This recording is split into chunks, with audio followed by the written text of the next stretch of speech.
when we first met, and I was just busy drawing in sketchbooks. Lots of really tiny, tiny things. I don't know why they were quite so small, and it's quite astonishing to see them now on a big screen, how they translated from these small things. And there was Jim and Frank and about, what, I think there were 6 of us to begin with. Not many of us, all sitting around, just talking about what the characters might be. And I blame Frank and Jim for encouraging me to draw these terrible creatures, because they kept saying, make it worse, make it worse. I was hired to do the pretty ones from the beginning. I was hired to do Jim and Kira, so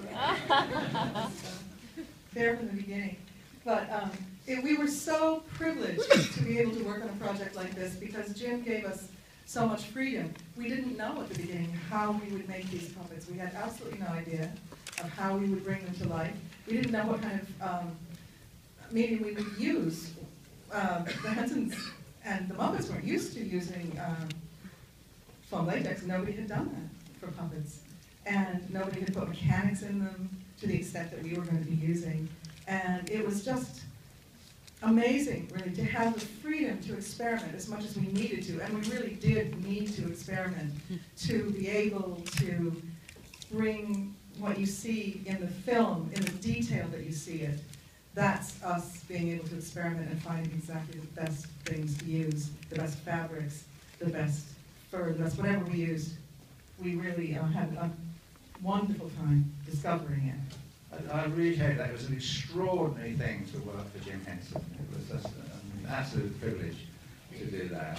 But he was, he was a leader, and he would say, well, the thing I remember most about him is saying, well, let's do it. There were no barriers for Jim. He was always wanting to push things forward, and he said, well, let's just try it, or let's do it, or let's find out about this technology. And so, indeed, we were pioneering. We didn't know quite what scale everything was going to be. We tried things out. And I think that's the strength of it, is that we found out by experiment in the early days.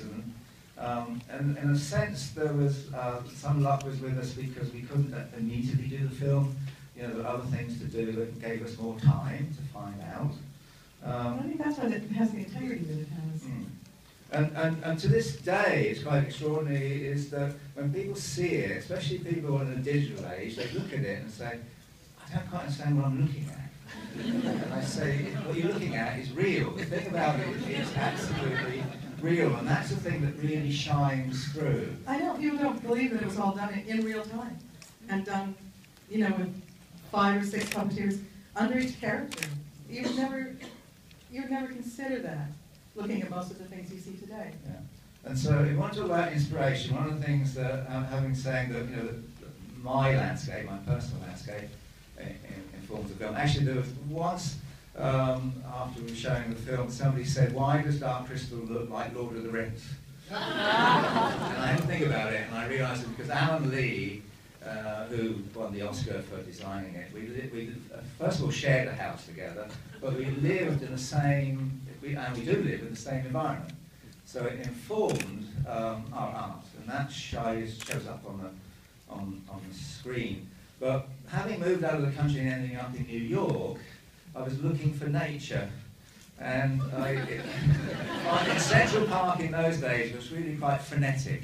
I was hoping for more Mary Poppins feel to it, but it was not quite like that, with big ghetto blasters and all that. So I found solace in lobster dinners.